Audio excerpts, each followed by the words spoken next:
Ya, untuk mengetahui perkembangan situasi dan juga perkembangan evakuasi pasca longsor di Cisarua, Bandung, kita sudah terhubung dengan reporter TV One Virgi Daindas langsung dari Bandung, Jawa Barat.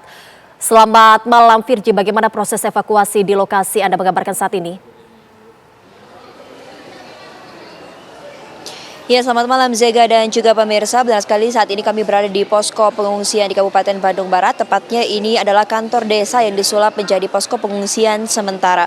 Total hingga saat ini kami sedikit koreksi Zega, ada 9 yang dinyatakan, maksud kami ada 8 yang dinyatakan meninggal dunia dan 82 orang ini masih hilang dan 23 orang ini dinyatakan selamat dan sebagian ini masih dilarikan ke rumah sakit. Beginilah Zega dan juga pemirsa bagaimana situasi dari posko pengungsian. Bagi warga yang selamat, ini adalah posko pengungsian satu-satunya yang ada di sini. Dan tadi kami juga sempat melihat sudah ada beberapa bantuan datang seperti makanan, minuman, lalu juga ada alat tidur seperti bantal, lalu ada selimut dan tentunya peralatan bayi. Namun memang hingga sampai saat ini karena memang akses untuk masuk ke desa ini juga cukup sulit Zega. Banyak sekali tikungan yang tajam dan memang gelap gulita membuat beberapa logistik ini sempat terhambat pengantarannya Zega. Dan juga memang kondisi saat ini memang masih banyak sekali warga ataupun masyarakat yang mengungsi ini melaporkan keluarga yang hilang di posko pengungsian. Nah, kita langsung tanyakan saja Zega, kira-kira bagaimana kronologi awal saat salah satu warga ini yang pastinya terkena dampak dari longsor ini melihat secara langsung longsor di Sabtu dini hari karena memang cuaca ekstrim yang mengguyur desa ini memang cukup awet, hujan deras dan juga angin. Halo Bapak, selamat malam. Bapak, terima kasih sudah mau diwawancara. Sebelumnya kami turut berduka pastinya Pak dengan musibah yang melanda. Pak, boleh diceritakan sedikit mungkin Pak, bagaimana saat pertama kali longsor tersebut terlihat dan terdengar di warga? Ya, selamat malam. Nama saya Trisna. Kronologis dari awalnya mungkin baru terdengarnya itu sekisaran jam 1 malam. Jam 1 malam itu ya mungkin baru terdengar suara-suara gitu. Jadi pas begitu jam 2 baru ada orang dari atas yang setelah rumahnya udah tertimpa longsoran pada turun ke bawah. Ngasih tahu untuk berkumpul di balai desa. Nah, kita semua itu pada nggak sadar bahwa kalau misalkan itu di bawah rumah saya pribadi udah ada longsoran tanah yang udah nyampe ke bawah.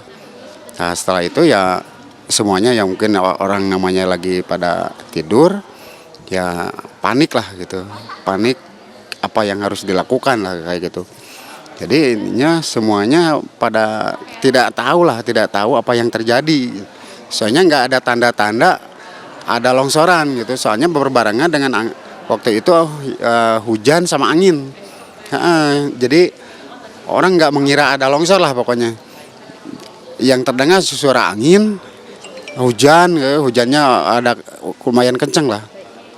Baik Pak, selama Bapak tinggal di rumah tersebut dan di desa ini, apakah sebelumnya pernah terjadi bencana yang serupa atau yang sama Pak? Seperti longsor dan juga mungkin banjir yang cukup tinggi?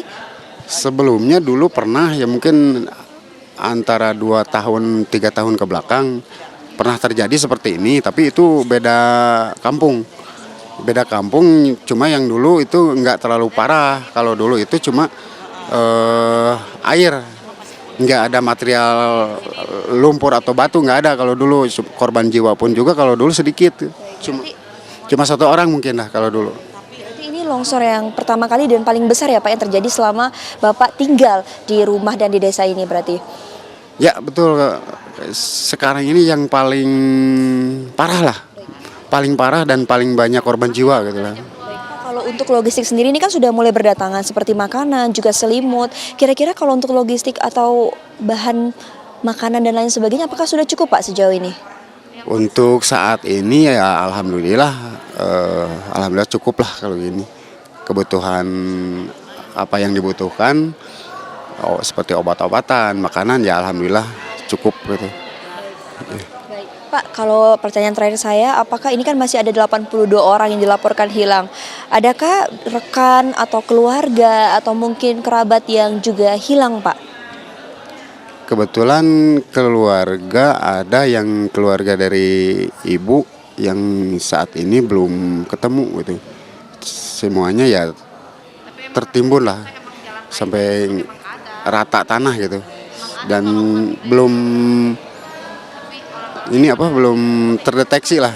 Di balai desa pun juga dataannya belum ada gitu.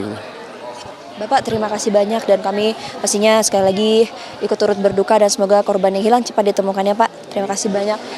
Ya, Zega dan juga pemirsa, itulah dia bagaimana kondisi posko pengungsian di kantor desa tepatnya di Bandung Barat ini setelah terjadinya longsor. Sejauh ini ada 30 lebih rumah yang juga ikut tertimbun longsor dan sejauh ini nanti kami akan terus mengupdate lebih lanjut bagaimana data-data yang dihasilkan oleh pastinya BNPB, BPBD dan lain sebagainya. Kembali ke studio Zega. Baik, terima kasih Virgi Daniels mengabarkan langsung dari Bandung, Jawa Barat. Selamat bertugas kembali.